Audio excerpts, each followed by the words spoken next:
তোমার আমার কে আপন একটু ভাবনা, যিনি আপন তিনি কাঁদেন সোনার মদিনায়, সোনার মদিনায়। তোমার আমার কে আপন একটু ভাবনা, যিনি আপন তিনি কাঁদেন সোনার মদিনায়, সোনার মদিনায়। সেই নবীজির দিদার পেতে চলো মদিনা, সেই নবীজির দর্শন পেতে চলো মদিনা। আমার মরণ আসিবে কখন কেউ তো জানে না, আমার মরণ আসিবে কখন কেউ তো বুঝবে না। কবর মাঝে মা বাবাকে পাওয়া যাবে না, আর দেখবো যাকে তিনি হলেন শাহে মদিনা, শাহে মদিনা।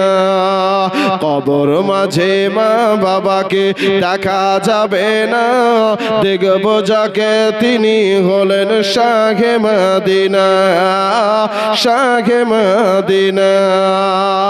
ও ভাই বুঝবো তখন নবী ছাড়া আপন কেউ গোনায়, ও ভাই জানবো তখন নবী বিনে আপন কেউ গোনায়। আমার মরণ আসিবে কখন কেউ তো জানে না, আমার মরণ আসিবে কখন কেউ তো বুঝবে না। চলন নবীর সাহাবী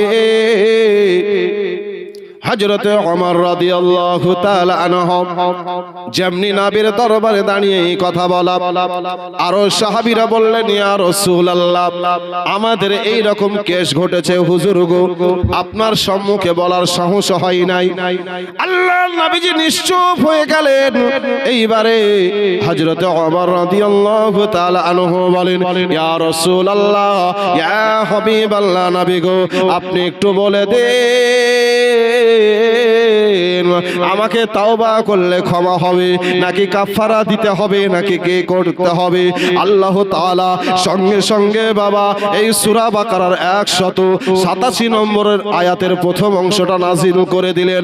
উহিল্লা লাকুম লাইলাতাস সিয়ামি ওয়াফাসু ইলা নিসাইকুম হুন্না লিবাসুল লাকুম ওয়া আনতুম লিবাসুল লাহুন্না।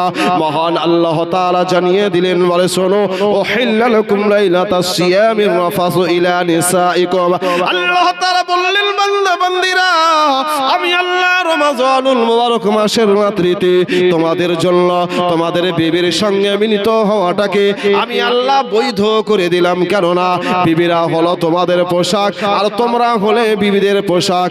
এর জন্য আমি আল্লাহ এই আইনটার পরিবর্তন ঘটিয়ে দিলাম। মাধ্যম হলো হযরত ওমর। সুবহানাল্লাহ বলবেন না জি? না টাকার মতো সুবহানাল্লাহ আদায় করতে হবে? মনে হচ্ছে মোদী সরকার জিএসটি কাটবে সুবহানাল্লাহ বললেও। এতে জিএসটি কাটবে না বাবা, এখন মুড়িতেও জিএসটি, কিন্তু সুবহানাল্লাহতে জিএসটি এখনো বসাতে পারেনি, আর কিয়ামতের সকাল পর্যন্ত বসাতে পারবেও না।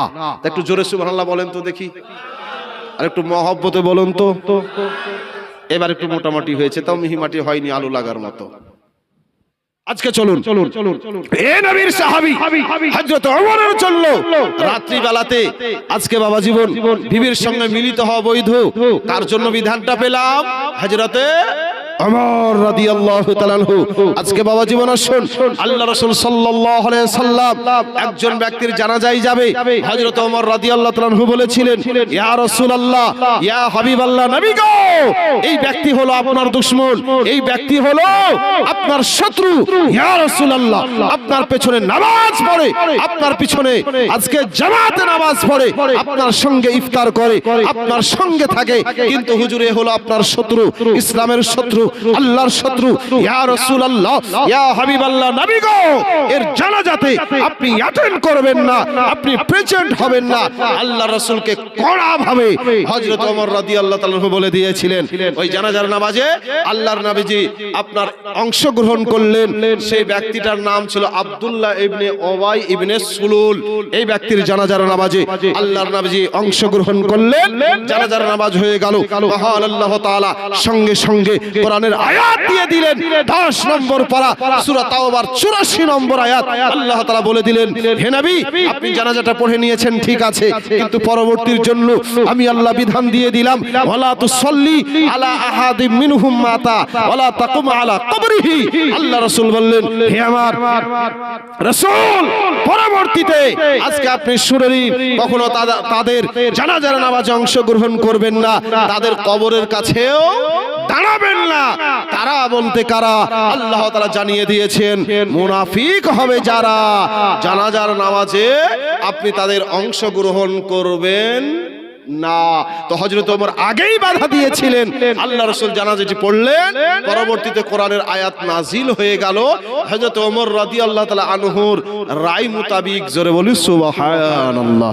এ নয় যে রাসূলকে ছোট বা রাসূলকে অপমান বাবা, তা নয়। তাহলে হযরত ওমর রাদিয়াল্লাহু তাআলা আনহু যেটা তিনার মন যেটা চাইছিল, আল্লাহ তাআলা সেটার উপরে কোরআনের আয়াত নাজিল করেছিলেন, বলি সুবহানাল্লাহ। আজকে বাবা জীবন আসুন, তো এই হযরত ওমর রাদিয়াল্লাহু তাআলা আনহুকে আল্লাহর নবী যে ডাকলেন, ডাকার পরে বলছেন যে, ওমর তুমি কি কোনো মুসলমানকে হত্যা করেছো? তুমি কি কোনো মুমিনকে হত্যা করেছো? হযরত ওমর রাদিয়াল্লাহু তাআলা আনহু বলছেন, কসম খোদার, ইয়া রাসূলুল্লাহ, ইয়া হাবিবাল্লাহ নবী গো, আমি কোনো মুমিনকে হত্যা করিনি, আমি কোনো মুসলমানকে হত্যা করিনি। যে নবীর ফয়সালাকে মানেনি আমি তাকে হত্যা করে দিয়েছি। জোরে বলি সুবহানাল্লাহ। যে নবীর ফয়সালাকে মানেনি তাকে আমি হত্যা করে দিয়েছি।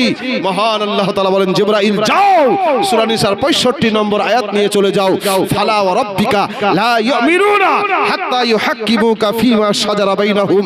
আল্লাহ তাআলা বলেন, সুতরাং হে মাহবুব, ও রাব্বিকা, আপনার প্রতিপালকের শপথ যে তারা কখনো মুমিন হবে না, মুসলমান হবে না, যতক্ষণ না নিজেদের ঝগড়ার মধ্যে আপনাকে বিচারক না মেনে নিবে। জোরে বলি সুবহানাল্লাহ। তাহলে বোঝা গেল যে রাসূলের ফয়সালাকে মানবে যারা মুমিন হবে তারা, রাসূলের ফয়সালাকে মানবে না যারা মুনাফিক হবে তারা। এতে কোনো সন্দেহ নেই। আছে নাকি বাবা? একটু জোরে বলুন না। নাই। আজকে বাবা জীবন হযরত ওমর রাদিয়াল্লাহু তাআলা আনহু রাসূলের প্রেমে, রাসূলকে না মানার ফলে মুনাফিককে হত্যা করে দিয়ে ঈমানের পাওয়ার দেখিয়ে দিল, রাসূলকে কতটা ভালোবাসি এটা প্রমাণ করে দিল। আজকে বাবা জীবন হযরত ওমর রাদিয়াল্লাহু তাআলা আনহু তিনার মতো ঈমানি পাওয়ার ওয়ালা কোন একজন